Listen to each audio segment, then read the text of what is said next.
नमस्ते। आज के इस खास विश्लेषण में हम और आप मिलकर एक ऐसे प्राचीन रहस्य को डिकोड करने वाले हैं जो इस शोरगुल भरी दुनिया में हमें सच्ची मानसिक शांति दिला सकता है। हम अक्सर अपने विचारों में इतने बुरी तरह उलझ जाते हैं कि बाहर निकलने का रास्ता नजर ही नहीं आता, है ना? तो आज हम सीधे उन मूल सिद्धांतों को समझेंगे जो हमारी आधुनिक जीवन की उलझनों को पूरी तरह से सुलझा सकते हैं। चलिए सीधे पहले हिस्से से शुरू करते हैं, मन का कुरुक्षेत्र। जरा खुद को कुरुक्षेत्र के उस भयानक और शोरगुल वाले मैदान के बीचों बीच रखकर देखिए। ये ना सिर्फ कोई पुरानी कहानी नहीं है, ये हमारी रोजमर्रा की भागदौड़ का एकदम परफेक्ट रूपक है। सबसे दिलचस्प बात क्या है? उस भयंकर युद्ध के बीच श्री कृष्ण के हाथों में कोई हथियार नहीं था, उनकी आंखों में बस एक गजब की शांति थी। और यकीन मानिए, वो एक शांत चमक ही अर्जुन जैसे महान लेकिन घबराए हुए योद्धा के मन को स्थिर करने के लिए काफी थी। तो यहां एक बहुत ही बुनियादी सवाल उठता है।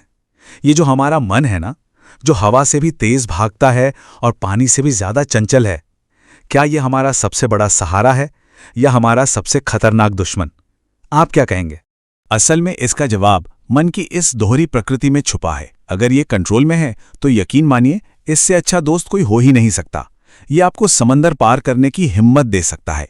लेकिन अगर यही मन बेकाबू हो जाए तो बस ये आपका सबसे बड़ा दुश्मन बन जाता है, जो आपको रास्ते के एक छोटे से कंकड़ से भी डरा सकता है। तो देखा जाए तो सारा खेल इस कंट्रोल का ही है।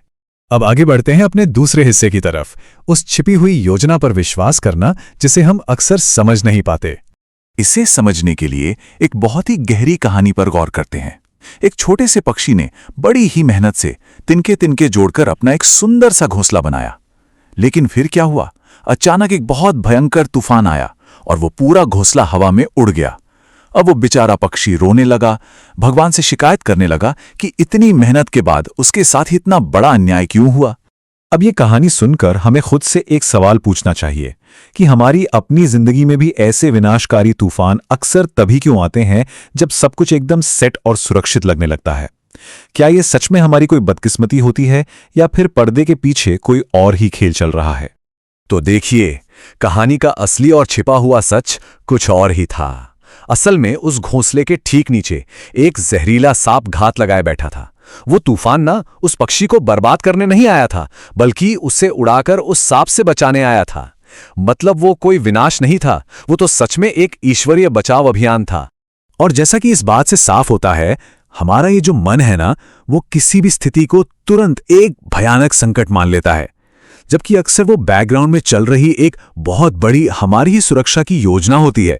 जो संकट हमें आज बहुत बुरा लग रहा है, वही असल में हमें हमारी असली पहचान से मिलाता है और जिंदगी को एक नई दिशा देता है। चलिए अब तीसरे हिस्से पर आते हैं, अपना खुद का ये आंतरिक युद्ध कैसे जीता जाए। हम सभी ना लगातार अपने ही भीतर दो बड़ी शक्तियों के बीच एक घमासान युद्ध की मेजबानी कर रहे हैं। इसे दो भेड़ियों के रूपक से बहुत कमाल के तरीके से समझाया गया है। हमारे अंदर एक काला भेड़िया है जो हमेशा क्रोध, लालच, अहंकार और नफरत की बातें करता है, और दूसरा है सफेद भेड़िया जो प्यार, शांति, करुणा और सद्भाव की भाषा बोलता है। अब इस लगातार चलने वाले अंदरूनी संघर्ष के बीच सबसे बड़ा सवाल यह है कि आखिर इस अंतहीन युद्ध में इन दोनों में से जीतेगा कौन सा भेड़िया? और मजे की बात यह है कि इसका जवाब पूरी तरह से हमारे ही हाथ में है। जवाब बहुत ही सीधा है। जीत हमेशा उसी भेड़िए की होती है जिसे हम खाना खिलाते हैं। इसका सीधा सा मतलब यह है कि हमें एक्टिव रूप से अपनी उन नेगेटिव भावनाओं को कमजोर करना होगा। जैसे गुस्सा आए तो उसे इग्नोर करें, लालच दिखे तो मुंह फेर लें, और जलन की भावना को तो बिल्कुल भूखा ही मार दें। इसके जगह अपनी करुणा और प्यार को पोषित करें। यही तो सबसे बड़ा ध्यान है। इसके साथ ही ना हमें अपने इस अंधे भटकते हुए मन और अपनी बुद्धि के बीच का फर्क भी समझना होगा। मन के पास अपना खुद का कोई ज्ञान नहीं होता, वो बस एक इच्छा से दूसरी इच्छा की तरफ भागता रहता है। लेकिन हमारी जो बुद्धि है ना, वो अंधेरे में एक लालटेन की तरह काम करती है। जब हम मन की बजाय अपनी बुद्धि की रोशनी में फैसले लेते हैं ना, तो ये भटका हुआ मन खुद ब खुद हमारा दोस्त बन जाता है। मन की इस भारी अशांति का एक और बहुत बड़ा कारण है हर एक रिजल्ट को कंट्रोल करने की हमारी जिद। लेकिन जरा सोचिए, जब हम ये मान लेते हैं कि हमारा काम सिर्फ अपना कर्म करना है और नतीजे को उस ईश्वरीय व्यवस्था पर छोड़ देना है, तो हम खुद को उस क्या होगा वाली भयंकर चिंता के बोझ से पूरी तरह आजाद कर लेते हैं। यही समर्पण ही सच्ची शांति की चाबी है। अब बढ़ते हैं चौथे हिस्से की ओर। ये आज के समय की एक बहुत बड़ी समस्या है, आलोचना और अकेलेपन से कैसे निपटें। जरा सोचिए, एक कौवा अपने कान फोड़ू शोर से कोयल की आवाज को कुछ देर के लिए तो दबा सकता है, लेकिन क्या वो कभी उसकी मिठास की नकल कर सकता है? बिल्कुल नहीं। ठीक वैसे ही जो लोग हमारी आलोचना करते हैं वो हमारी बदनामी कर सकते हैं, लेकिन वो हमारी असली कीमत को कभी कम नहीं कर सकते। हमें बस किसी भी हाल में अपनी वो मधुरता नहीं खोनी है। और रही बात अकेलेपन की, जिसे हम अक्सर अपनी कमजोरी मान लेते हैं, जरा आसमान की तरफ देखिए। सूर्य और चंद्रमा दोनों पूरी तरह अकेले ही तो हैं, फिर भी वो अपनी एनर्जी से इस विशाल दुनिया को रोशन करते हैं। तो अकेलापन कोई अभिशाप नहीं है, बल्कि ये तो अपनी असली ताकत को पहचानने का सबसे शानदार मौका है। फाइनली हम अपने आखिरी हिस्से पर आ गए हैं, वो रास्ता जो हमें इस अराजक दुनिया में रहते हुए भी पूर्ण शांति तक ले जाता है। तो एक सच्चा योगी आखिर है कौन? वो इंसान जो ये गहराई से समझ चुका है कि जिंदगी के ये उतार चढ़ाव सिर्फ एक नाटक है। आज सुख है तो कल दुख होगा, आज तारीफ मिल रही है तो कल निंदा भी होगी। जो इंसान हर एक सिचुएशन में, चाहे वो जीत हो या हार, पूरी तरह से स्थिर और अडिग रहता है, समझ लीजिए कि वो जिंदगी के इस गेम को डिकोड कर चुका है। इसे एक बड़ी ही मजेदार पुरानी कहानी से समझते हैं।